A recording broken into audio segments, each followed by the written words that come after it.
This KFAN podcast is sponsored by Builders and Remodelers, exclusive Twin Cities provider of Elements Windows. Get the highest quality windows at unmatchable value. Visit buildersandremodelers.com for more details. Ice Cube's Big 3 is the surprise hit of the summer. This Saturday, 4 p.m. Eastern on CBS with playoff elimination on the line. The most physical, fiercest, and competitive basketball in the world. Miami's Michael Beasley and Lance Stevenson must win to make the playoffs. And breakout star Dwight Howard of the LA Riot will battle Gary Payton's Boston squad in a do-or-die match for both teams. 6 teams are alive for 4 spots and all must win. There's no crying in the Big 3. And the no-holds-barred action starts Saturday at 4 p.m. Eastern, 1 p.m. Pacific. Presented by iHeart. And boom! Common man, no show prep, no solid plan. Spins a yarn, begins a tale. The esoteric approach won't fail. Tune in, it's time for Common Man. Common man, charms the housewives like no one can. What'd you shoot? Where'd we play? Non-stop nonsense on deck today. Tune in, it's time for Common Man. When you live by the dog, you die by the dog. Why should anybody aspire to be a common man, an average man? Do you realize what it means to be average? That means you're the best of the lousiest, and the lousiest of the best. Now, if we demand more and more for producing less and less, while the have-not nations encourage and inspire and indeed require hard work and maximum effort, if we deify the common men while they encourage and reward the uncommon ones, well, the end result of such a lopsided race as that is too obvious to require elaboration. I mean, it's like, hello.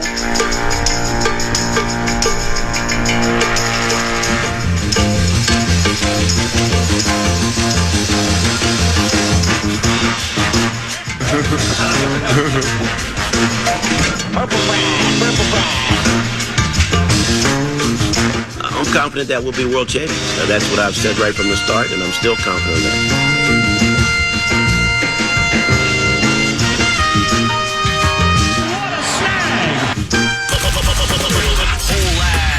Pocket Protector Power Rankings. Let's go. That was probably Zimmer being Zimmer. And he's loose! Time for 2 more questions, guys.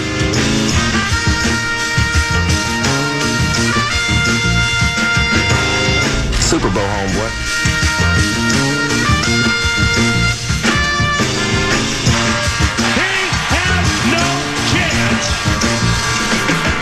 I think we have a very good mix right now. I mean, the morning show does well, comparatively speaking, especially given what it has to go against. Dubers and I have done well, knock on wood, for 4 years. Common and Hartman have done okay, and Barrero is, in my estimation, the primetime player on our station. And cultivating a couple of kids in Sludge and Lake, and, you know, we have the Vikings and maybe some things down the road, so I think we're strong right now.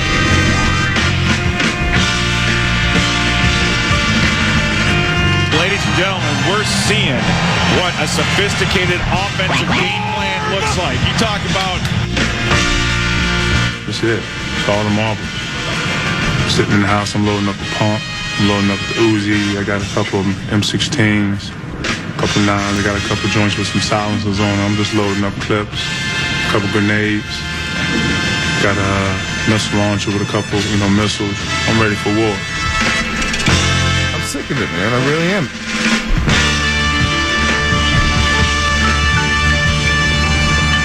He's the clown from Brown. He's the 4th in the North. This is the common man, Dan Cole. I lie for a living, but I'm honest about it. I tell you right out of the gate, much of what I'm going to say today is just a bald-faced lie.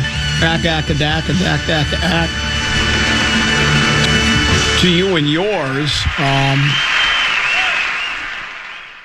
can get distracted easily. I had a little... I know what I was going to talk. Moniker Open today, Tennessee. Do you remember, were you around in the days when the Moniker Open was a really big deal, where the official, unofficial ambassador of Minnesota Golf would make an appearance himself for the whole thing? I would take a day off work. The Tanner Fitzgerald would be... Matter of fact, I think you would be playing as well. We would have. I feel like there was... I remember playing one at Meadowbrook. Yes, exactly. That's all I remember. And I'd like to bring it back. Well, it still exists. It's at Shot My Knee today. Shut my knee. That's called Chamonix over in, we just sold the rights to him. We just gave and said, here, you want to pay for the Moniker Open? Here you go. So the station makes a little money. They give me a little something for effort. I'll be showing up there for the effort. I'll be showing up there later today. As soon as I get off the air, I have some production work to do. And then I'm going to hop in the old buggy, the old Impala, holla for my Impala that I got from Mauer Chevrolet. Mauer, nice. And I'm going to head on over to Shot My Knee and drive around and hit knockdown, punch, cut, fade draws for people. So the Moniker Open. I mean, the Moniker Open has been going on for, it's not as long as the U.S. Open. It's not like we're on the 125th, but I would bet this is 20 or 20, somewhere in the 20s, because we started it right away, late 90s. And so we're very proud of it. And that's what we like to do. Someone, I just came up with an idea to talk to you about after the air. Really? To find a way for the two of us to be able to participate. We'll change up the tournament a little bit. Oh, all right. Well, we'll a brand new, maybe we should make a big announcement for it and tease the announcement. Yeah. A brand new Moniker Open. Well, I've got a couple of big announcements. Really? Yeah. When I get back from vacation, well, I should have done it for today, but nonetheless, that'll be at a later date. There is plenty to get to today. The Minnesota Vikings will play their first preseason game tomorrow. You'll hear it on this radio station. Coverage begins at 1, the kickoff at 3. J.J. McCarthy will take his first snaps against real live opposition, albeit it's a preseason game, but he will be playing tomorrow. We'll see if he's made any progress. He was very good last year in his one preseason appearance. Matter of fact, you could hear the laces cutting through the wind. Who did he play against last year? I didn't even see it. I just saw highlights. The preseason game? Yeah, the preseason game he played in. I was out that golfing. Vegas? I don't know. I was out golfing. I don't know. I don't remember. I feel like it was Las Vegas. But he played particularly well, so we have that to talk about. Twins back in action. The red hot Minnesota Twins won 3 of their last 4, just won a series as this new team is starting to gel. And the pull-out pocket protectors have me a bit perplexed. We'll talk about that as well. Also, coming up at 1 o'clock, Lil B, Feminine Touch of the program. And then we have Program Password as well with Brian Oak and Audra Martin coming in. So plenty to get to. I'm not sure where to start. Let's go ahead and spin that wheel of topic. My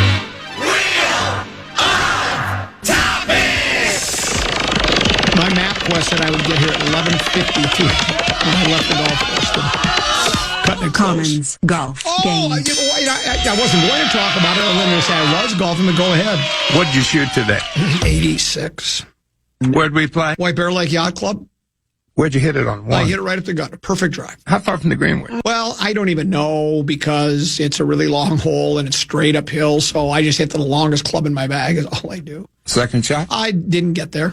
The 5-iron might as well be a pitch. Well, it was actually a hybrid. And I still then couldn't what? Get it. Well, then I knocked it on the, hit a really nice wedge from down below, knocked it up on the green. Then what? Well, the greens were lightning. I hit it like 6 or 7 feet past, but I buried the 7-footer coming back from Boca. I played a great front set. I was 40. I was 4 over on the front. And then I went double, toil and trouble. Double, par, double, bogey, par, bogey, and then I made a quad. The triple bogey on the par 3 killed me on 17. Hit it in the water, took the drop, hit a bad wedge, 3-putted, and that was the end of it. But we did have a lot of fun today. I enjoyed our round today. And the White Bear Lake Yacht Club is in perfect condition, A1 shape, as you might expect. Someone sent this to me, Tenneby. Have you ever, there's some website called Goodreads. And you would think maybe it's about like saxophone players, Goodreads. It's not. It's like a book review. And someone, lo and behold, being the common man, the best of the lousiest and lousy of the best, has been reviewed. Not making it up. It's right there. It says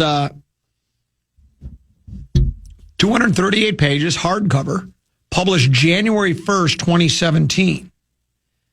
I don't remember it being published January 1st, 2017, because I started selling it before Christmas 2018. But maybe it was published. I guess that's just a guess. 36 ratings, 5 reviews. Guess how many stars I got out of 5? 4.5? 4.33. Wow. Meanwhile, Out of the Pocket, Football and Fatherhood by Kirk Herbstreit He only got a 4.29. My book got a higher rating than Kirk Herbstreit's. You're a better author than Kirk Herbstreit. I am. Yeah. Well, and Kirk's talking about fatherhood and football and stuff. And my guess is he had a ghostwriter, right? Maybe not. Maybe he wrote it himself. I did get edged out by J.R.R. Tolkien. Do you know who J.R.R. Tolkien is? Is he the Harry Potter guy? I don't know. No. What did he? I've heard the name. This was Fellowship of the Rings, Lord of the Rings. Oh, Lord of the Rings, yeah. Is what you've heard of that before? I'd never. Is that popular? Well, he got a 4.4. I got a 4.33. I'm as good. I'm just a smidge less of an entertaining author than. And then The Hobbit by J.R. Hobbit or There and Back Again, 4.29. I got a better rating on Being the Common Man, the best of lousies, lousy is the best, than The Hobbit or There and Back Again by J.R.R. Tolkien. And also, by the way, this said readers also enjoyed, and the person that sent it to me had a question mark after it because it had Kirk Herbstreit, the two J.R. Tolkien books, and then something called The Best Seat in the House, Mark Rosen. I always love that one. You know what his star rating was? 3.11. And he didn't write it. Well, he didn't write it. That's why I feel bad bringing it up because it was actually why can't I think who wrote it? Bruton, Jim Bruton. But I can't blame Jim. He didn't have a lot of material to work with. I mean, Mark Rosen talking about that famous picture of me at the World Series when I was 11 years old. And I guess the readers are basically going, I've heard that one before. Just recanting tales about meeting Harmon Killebrew. And I'm recanting tales of a whole multicolored galaxy of uppers and downers and screamers and laughers and my car starting on fire on the radio. So that's the best part. Guy comes walking in, the news guy goes, boy, there's a fire department's out back putting out a car fire. And I go, well, there's only one car back there. And that's mine. And sure enough, I go back there and it's just in flames. I sold it for $40. It was just in flames. Heck of a deal. Well, and the reason it was in flames was because I'd gotten rear-ended and it busted out one of the taillights. It looked like an accordion. The whole trunk was caved in up by the back window. So then one of the lights was out and I had to make a trip to Forest Lake to interview for a job. They wanted to see me in person. So I had engineering guy. He just he put like one of those, those taillights you'll see in the back of a tractor. He put one of those on the back of mine. And what happened was it shorted out after I turned the car off and the car was on fire. So anyway, no! And I'm almost out of books, by the way. If you want to order one, you better do it now because I am down to especially with how highly rated it is. Yeah, that's going to go fast. Every box has 26 in them. I'm down to under 2 boxes. I got 35 books left. That's it, and I'm keeping a couple. So if you want them, best commonmanbook.com. We'll take a break. Come back. Peek at the purple. Controversial Vikings news next. Common Man program on the Fan. The reviews and ratings are in, and Ice Cube's Big 3 is the surprise hit of the summer. This Saturday, 4 p.m. Eastern on CBS, with playoff elimination on the line, the stars will be flocking to Los Angeles to witness the most physical, fiercest, and competitive basketball in the world. Miami's Michael Beasley and Lance Stevenson must win over Houston to make the playoffs, reeling from last week's savage beating at the hands of Chicago's possessed Montrezl Harrell. Last time these teams met, Miami beat Houston, but they are a dangerous team having their manhood at stake. Then breakout star Dwight Howard of the LA Riot will battle Gary Payton's Boston squad in a do-or-die match for both teams. Will LA avenge their previous shocking loss to perennial basketball Boston rivals to survive? 6 teams are allowed for 4 spots and all must win. Don't miss the Big 3, the 3-on-3 basketball league everyone is talking about. There's no crying in the Big 3, and the no-holds-barred action starts Saturday at 4 p.m. Eastern, 1 p.m. Pacific, followed by 2 games on Vice starting at 6:30 Eastern, presented by iHeart.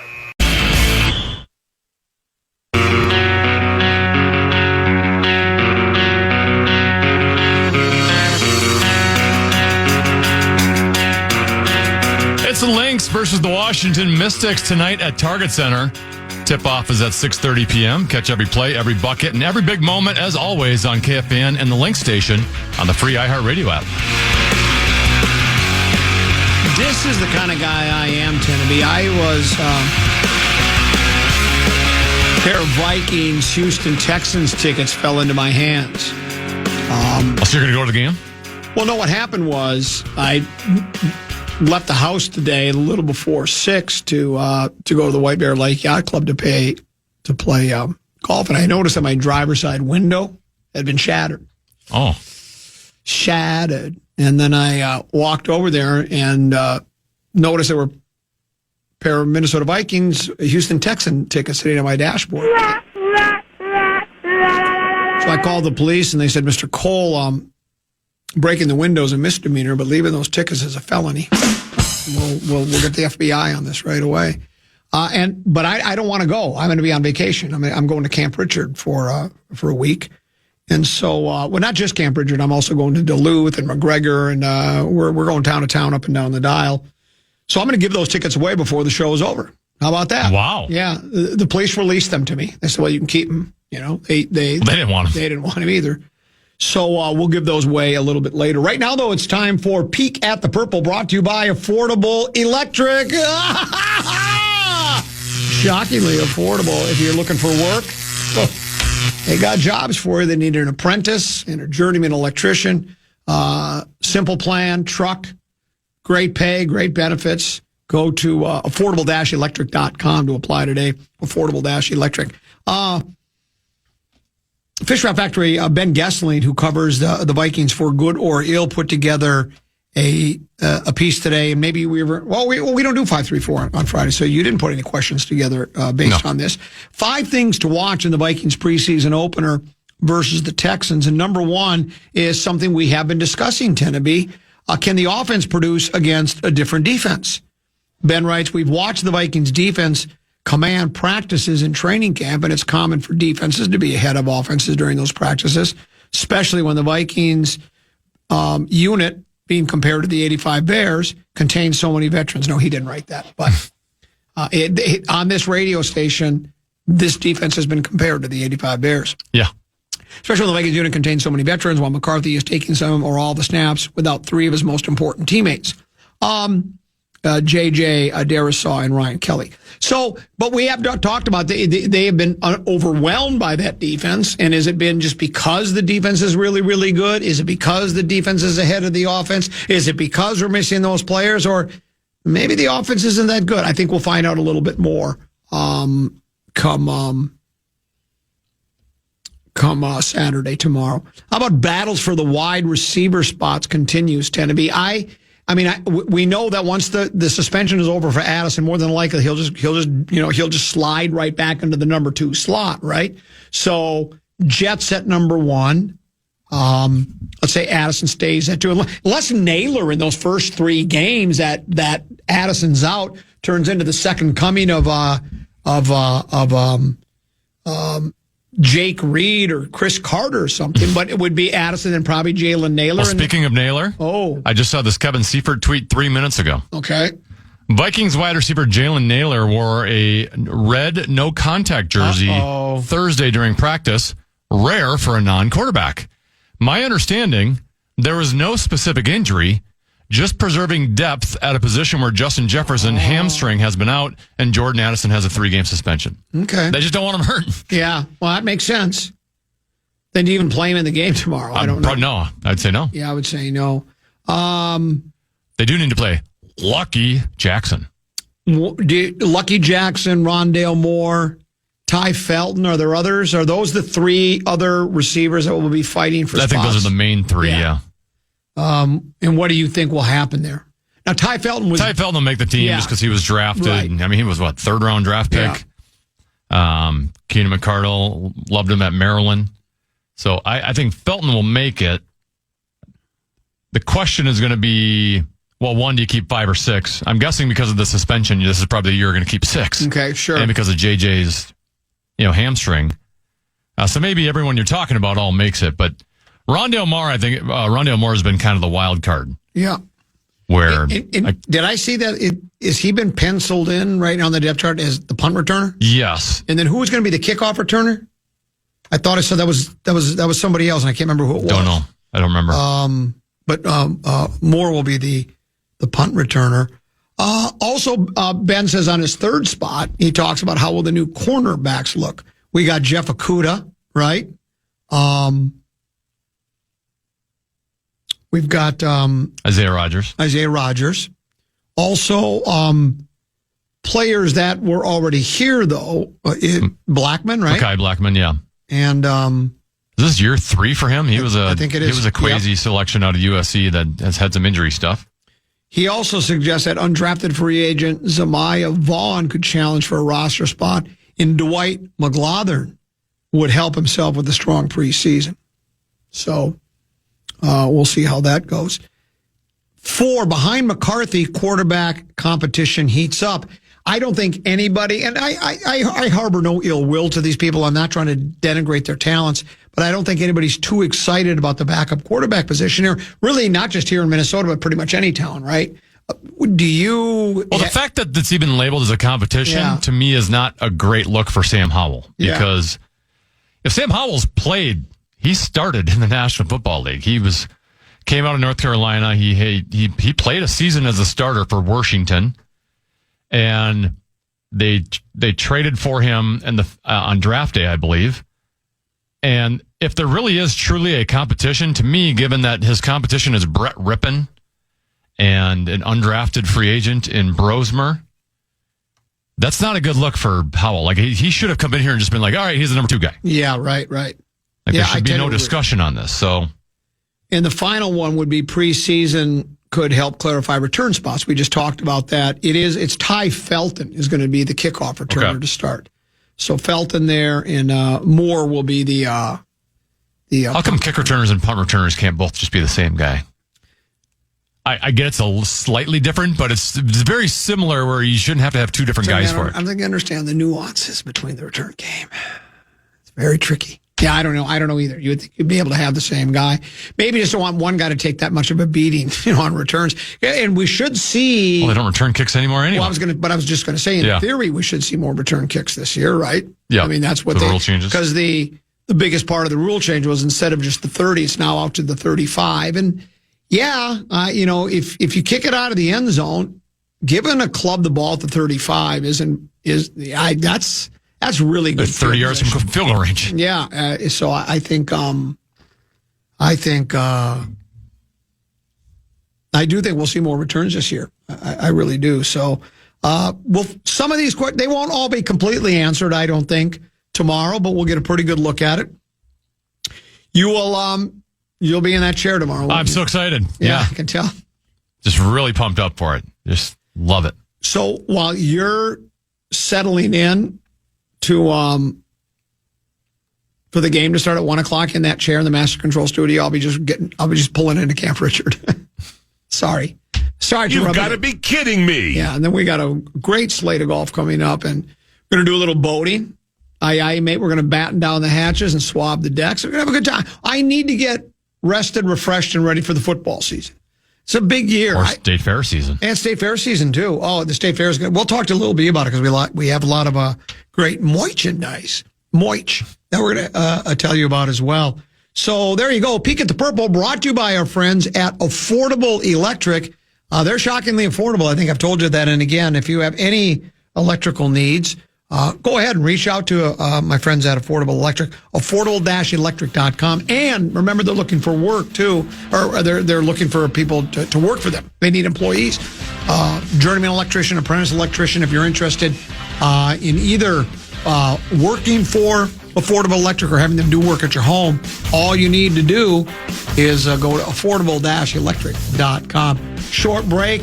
A little Distad Lab, maybe some more controversial Vikings news on the other side of the break here on the Common Man program on The Fan.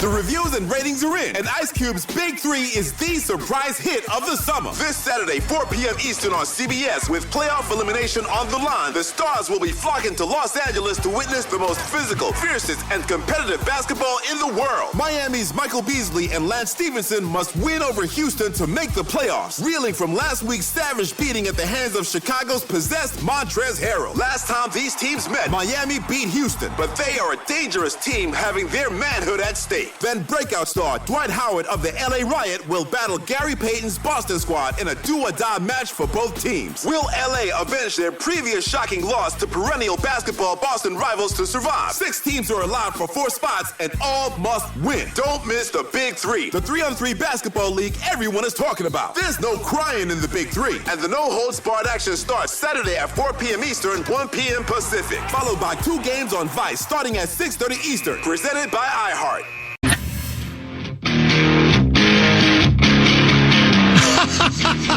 Vikings football is back. That's funny. Come find our Mall of America street team each day at Vikings training camp to find out how you can win awesome prizes, including Mall of America mystery cards or tickets to an upcoming Vikings game.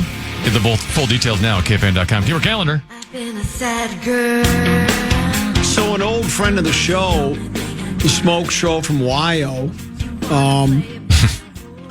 she sent me an email and says her husband volunteers to coach for the Minnesota Wheelchair Rolling Twins. The Wheelchair Softball World Series is coming to Minnesota Thursday, the 14th of this month through Saturday, the 16th. That's next week. It's at the parking lot outside IKEA at the Mall of America. 20 teams from across the United States, including many former Para-Olympians, are competing. It's free to the public. Wheelchair Rolling Twins are being honored on the field at this Friday's Twins game. So tonight's Twins game. They're the defending World Series champion, by the way, tend to be. Thursday, 8:14, and there'll be games at 11 and 2:30. Friday, 8:15 on the 15th, 9:30 and 4 o'clock, double elimination. And the championship games will be on Saturday, the 16th. So it's free to the public, so go support the Wheelchair World Series. Should be a pretty good deal, so there you go. Speaking of the Twins, the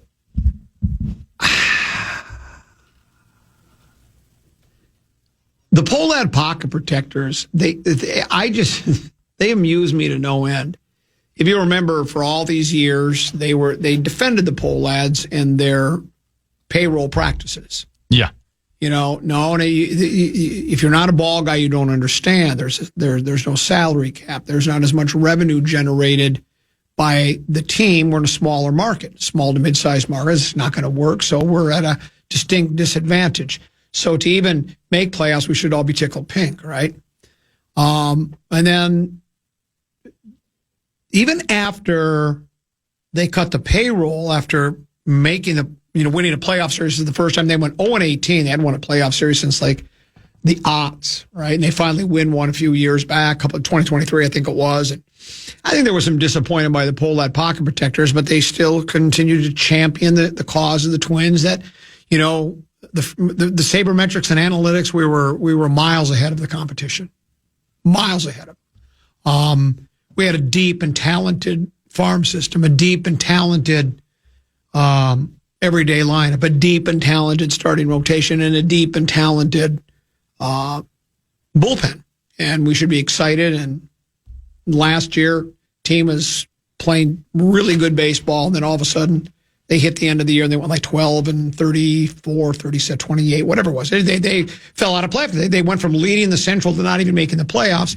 Meanwhile, 3 teams from the Central, Kansas City, Detroit, and the Guardians all made postseason play. And after the fire sale, that's enough for the Polad pocket protectors have had all they can stands, and they can't stands no more. Even Lavelle Neal writes, the Twins shaved $26 million off this season's payroll and $71 million that remain on shortstop Carlos Correa's contract. Fans are furious, and rightfully so.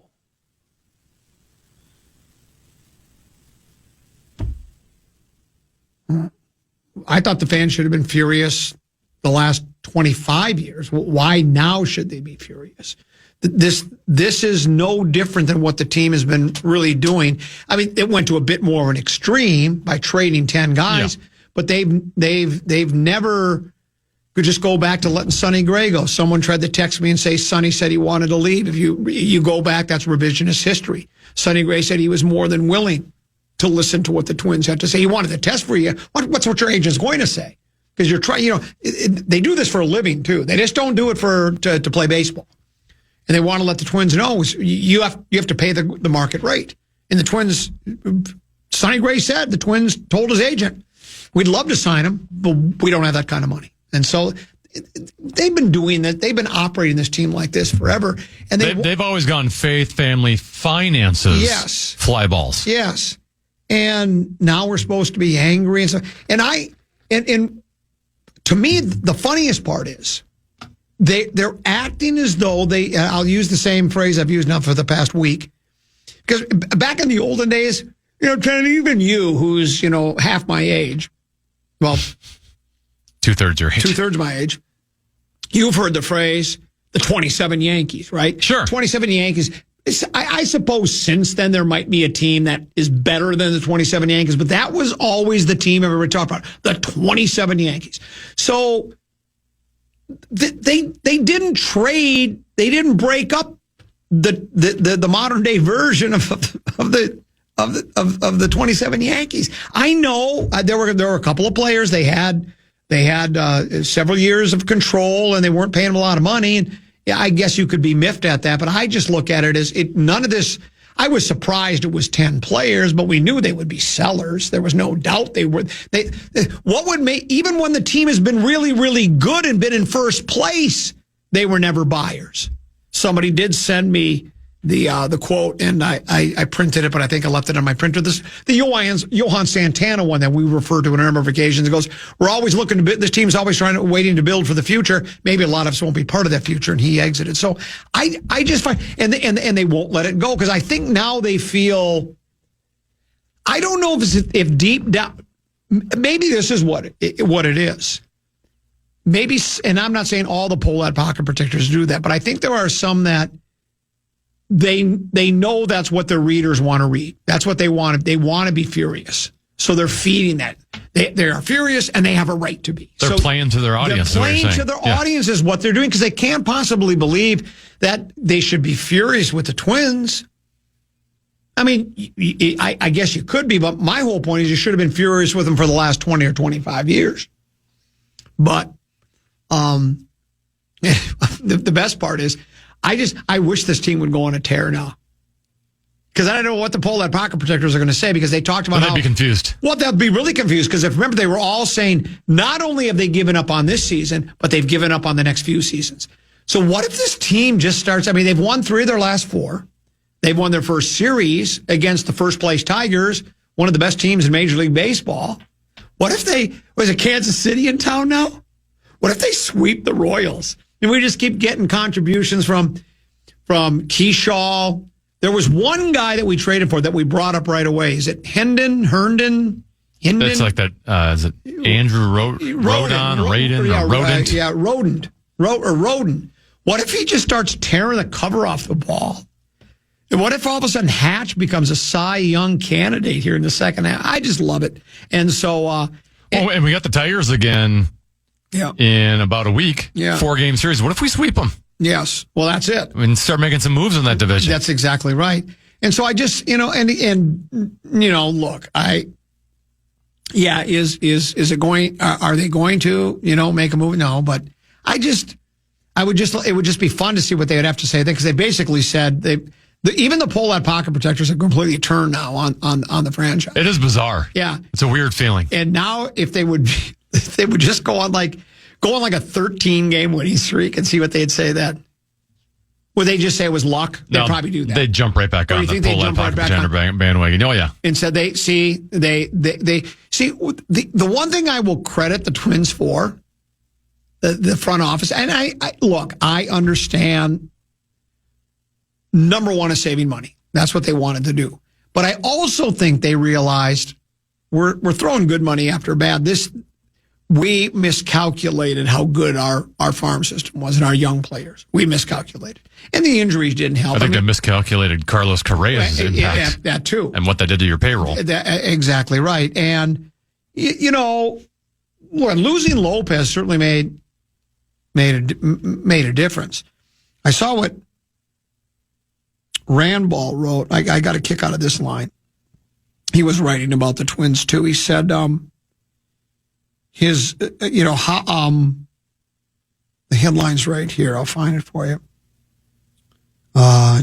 Maybe I will. was in here somewhere. Oh, could a healthy Luke Keyshaw have changed the Twins' whole season? The entire season. Says the rookie has been dynamite in a very small sample size. Plenty of what-if scenarios predated the Twins' decision. What might have happened if Pablo Lopez hadn't been injured in early June? The Twins were 34-27 when he went down, and that's true. What would have happened? Would they still continue to win games with Lopez out? Because missing him every fifth game or every fifth day in the rotation, sometimes only 4 games or 3, depending upon what the day off schedule was like. But this is the one that gets me. How might things have played out differently if Carlos Correa and Royce Lewis plus other hitters, albeit to a lesser extent, hadn't been terrible for so much of the year? Well, yeah. Well, of course. But they were terrible. That's the thing. Well, yeah, if they wouldn't have been terrible, we'd be in first place. But they were terrible. That's the point. If you know what? And if Ober wouldn't have had a couple of his first blow-up game, and if this guy wouldn't have done this, if Meat Sauce had hair, he'd be a 10. Yeah, right. Yeah. Exactly. It's like, well, but they didn't, and that's why they gave up on the team, because the guys they expected a lot from really weren't as good as they expected them to be, and that's why we're in the situation we're in. And now when you look at this question, we have this question every year. It comes up in either 5, 3, 4 or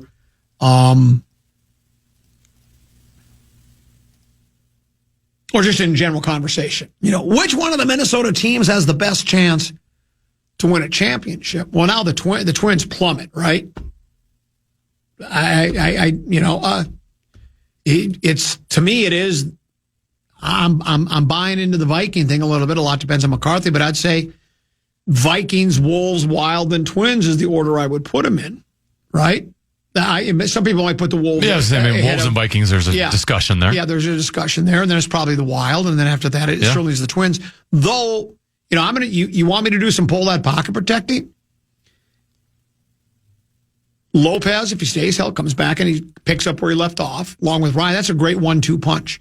Ober, I don't know what to think. He had is he back in the rotation yet? He's back, yes. He's back. And so let's say he continues to pitch like he does. When I got a strong 3 guys, I'm still not convinced. I know that was it Fester or Zebby had a really nice outing the other day. They went in one of those victories, they went 6 innings and gave up a couple of hits and 1 run, pitched really well. I'm still not sold on either one of those guys. I'm not convinced. As the pull-out pocket protectors told us earlier, they basically penciled those guys in as, well, these guys are now going to be productive, above average pitchers for the Twins. That's just it. There was no conversation about it. It was just look at our deeper rotation, and they listed all the names, and Simeon Rodriguez. Well, you got to do that for long periods of time, like Lopez has done. And now Ryan, how long has Ryan been pitching like an all-star? Certainly this year and last year as well. That's just, where Matthews and Festus seem to be hit and miss. They might have one really good outing, then a couple of mediocre ones, and a nice one. Lopez and Ryan, you're pretty much guaranteed to have a pretty good outing, and Ober was getting to that point as well. You mix that with Keyshaw again. I don't know. He could be a flash in the pan, but he looks like he's for real. I think Brooks Lee's got a chance to be a really good player. I think Buxton, now again, could he go back to the thrilling days of yesteryear when he only plays 40 games in a season? If he stays healthy, this is what we had wanted from him. This is what everybody told me. A 5-tool player. He is right now playing like a 5-tool player. Everybody, including the pull-out pocket protectors, said he had that in him, and they were right. He does, but can he stay healthy? And if Lewis can stay healthy, we know he's real good. Then they got a couple of other okay pieces. I still think when push comes to shove, I'm not expecting any miracles with this team. Problem is, by the time all those players are, well, I shouldn't say that because the pull-outs won't be the owners anymore, but if the pull-outs were the owners, by the time all those players figured it out and were good to go, then it'd be Joe Ryan contract time. Be like, oh, Joe Ryan, we'll see you later. Well, that's true, too. So it's just this endless cycle here. But we think they're going to sell the team. And hopefully.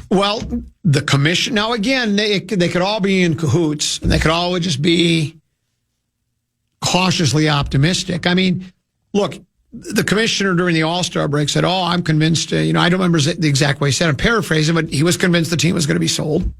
And I think relatively soon. Other people, including Rosen, have said the same thing, and Rosen's plugged in. He's got people inside the Twins organization, he claims. So people do think the team is going to be sold. We don't know what that new ownership would look like, but I would assume that if you have the wherewithal, if you have the finances to buy a team like that, you don't buy it to have a Midland and mediocre club. Might end up being that way, but I think you buy because it's going to be fun. I like parades. Want to win a world championship. This could be cool. So I think it would be a breath of fresh air. And like you say, if the team is sold between now and the start of next season, I think they re-sign Joe Ryan. I think they re-sign these guys. I would think, and maybe not, but now that honeymoon period could wear off after a while too. The guys could have the team for 5 years. They're punching money into the organization and signing guys and getting free agents. And the team still isn't, they might make a postseason, but they're not really, they might make a playoff and get dumped in the first round, miss a couple of years, get a first round, dump there. So, because we've seen it with teams that spend a lot of money. Rosen likes to always bring up the Yankees as an example. They've spent a lot of money. They don't have a lot of World Series championships to show for it in the last 10, 12, 20 years. But, as you and I have said, at least they're trying. As a fan, that's all you can ask. Now, you can be critical of the guys they sign, I guess. If they go out and get free agents like your Carlos Correas and they don't pan out, you can go, I love the fact that you're spending money, but you're spending it on the wrong guys. You got to get the right guys. And so, but at least if they're... I still wish they'd spend some of the money on pitching every once in a while. Right, well, that's true too. But that's what I'm saying. But I think the new organization will. That's what I'm saying. Yeah. I'm not talking about Pohlads anymore. Yeah. They're out of the picture. I'm talking about if they are out of the picture, I would think the new ownership group, I would think they are buying it because they want to be winners. I don't think they're just buying it because, well, this is a good investment. That's part of it. But the investment, as you've mentioned many times, the more wins you have, the more fans you put in the stands and the more money you generate. So I think that's what they would want to do. I think that's what A-Rod and Lordy have in mind. I know the Wilfs have done everything. They've spent right up to the salary cap. They stay out of it. I think they've been good stewards. You might want to question the people they hired. You might not have been a big fan of Rick Spielman. Maybe I think everybody is in love with Kevin O'Connell. I think the jury might still be out on Kwesi a little bit. So you can question the people they hire for those jobs, but they stay out of it. Leipold, does he have any say? Does he tap Garrett on the shoulder and say, I like this guy or that guy, or do you think he stays out of that as well? I know in the past he's gotten into it. He has, okay. Yeah, I don't know if he's, like a Jerry Jones or Snyder type of owner where he's making all the shots and calls, but I do know of at least one incident in the past where he said, I want that guy. Yeah, okay. And it didn't work out, so maybe he learned his lesson. And then if you want to discuss payrolls in baseball and how important they can be, right now the Brewers have the best record in baseball, 6-0 against the Dodgers, 3-0 against the Phillies, and their payroll is minuscule. They're before the Twins dumped payroll, they were spending less money on. But then, see, generally speaking, that's what gives the Pohlad pocket protectors fuel. Right? They say, well, look you don't have to spend money. And then they point to the Yankees. Look when they spend. And you're right. But to me, if you're able to keep their payrolls at, I don't even know, 110, 120, somewhere in that neighborhood. It's not very often those kind of payrolls get you to the best team in baseball. But if you can do it, more power to you. I mean, that's wonderful to be able to pull that off. What makes this even better is if the ownership with the Brewers now, I would think, for me, it's like, okay, you play this out, of course, right? Let's say you make the playoffs. Well, let's say you even win a World Series. Well, there's no reason you couldn't increase the payroll a little bit more. If you say, okay, because guys will leave, the guys come and go, guys retire and such like that. You can still bump your payroll, right? So, it's so funny about how we're supposed to all be furious now. And we should have been furious for years. Some of us have been. And it will be nice to see if they do indeed really do intend to sell the team. Because if you'll remember, Tenneby, there was a time where Carl apparently had a deal with Don Beaver. He was going to move it to the Triad area of North Carolina. That fell through. I think there are people, and I'm suspicious if there really was a deal, if Beaver was being used as a pawn. I've heard some things that Beaver couldn't get financing for a stadium. I'm not so sure about that. I don't know exactly. And then there was the contraction threat. So are they really intending to sell the team now? I don't know. They say they are. I don't know why you would say that if you weren't, right? Why would you come out and say, we're exploring the intent to sell the team? I don't know what that gains you, if it gains you anything. I don't think that makes the fans go, well, since it's the Pohlads, they're going to get rid of the team. Let's support them one last year. I don't think anybody would do that. So I do believe they would like to get out from under. We talked about, their financial empire. Much of it is based on commercial real estate. That's not doing real well right now. So maybe they just want to get, they have been over the past, I don't know how many years it's been, but they've been spending a lot of time diversifying their portfolio. And part of that, I think, is because the money hasn't been as much. This one says, Wilfs, 20 years with 2 playoff wins. Right, but I don't think it's from because they've not spent the money. They've won more than 2 under the Wilfs, haven't they? I don't know if they have. 09-17. They won the other game. Kirk Cousins to Rudolph. Yeah. That's 3. There's 3. So even let's say it's 2, 3, 4, 20 years. That's not a great track record. But I don't put that on the ownership. With the Pohlads, they're not spending the money. They let their best players go over and over. The players have said it. It's just a fact. The other teams, now, the same thing with the Wild. You can say they spent the money on Parise and Suter. The problem is they probably shouldn't have spent the money on Parise because they never got them to the level you hope. When you're paying those guys that kind of money, I think you expect them to get you to a level which is contending for a cup and adding pieces to that, and it just didn't work out. I mean, the franchise did elevate from that point. I mean, they weren't making the playoffs at all for a while, and they went on a run where they were making the playoffs every single year. But yes, to take it to the next step, then no. Right. And they knew at the time they signed them, hey, the last 3-4 years could get dicey here. And the Wolves, that was just, they had a lot of bad draft picks over the years. And you could blame Taylor for hiring the wrong guys. David Kahn was the guy's name, right? Yeah. And he had no experience as far as I know. Isn't that the story? I forget now. He was like a journalist. Yeah, he was an NBA writer. He had no experience in running an NBA franchise. Suddenly he's put in charge of it, and he bypassed Steph Curry, drafted Rubio, and then the one other guard. I don't remember who that was. Johnny Flynn. Johnny Flynn back to back. And we missed. So you can. To me, and the Joe Smith deal kind of hurt the franchise. But those are the ones that's ownership foibles that you can certainly criticize. The Wilfs, you can call me a Wilf Wallow watcher, but I don't have any real issues with what they've done. No. Now, whether they have the right GM or not, I don't know yet. I think the jury's still out. He went out and signed these free agents that we think are going to help the team. Is that him convincing the agents to want to come here? Is it? See, I don't think it's Kwesi that's going, hey, Kev, here's are the guys I think we should sign. You want me to go out and get them? And he goes, yeah, I think these are the guys that O'Connell and B-Flow want him to get.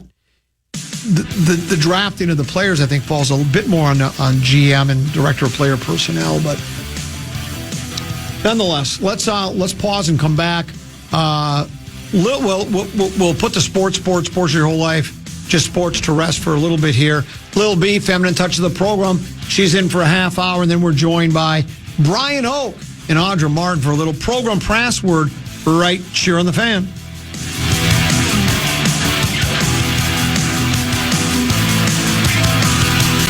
Cube's Big 3 is the surprise hit of the summer. This Saturday, 4 p.m. Eastern on CBS with playoff elimination on the line. The most physical, fiercest, and competitive basketball in the world. Miami's Michael Beasley and Lance Stevenson must win to make the playoffs. And breakout star Dwight Howard of the LA Riot will battle Gary Payton's Boston squad in a do-or-die match for both teams. 6 teams are alive for 4 spots and all must win. There's no crying in the Big 3. And the no-holds-barred action starts Saturday at 4 p.m. Eastern, 1 p.m. Pacific. Presented by iHeart.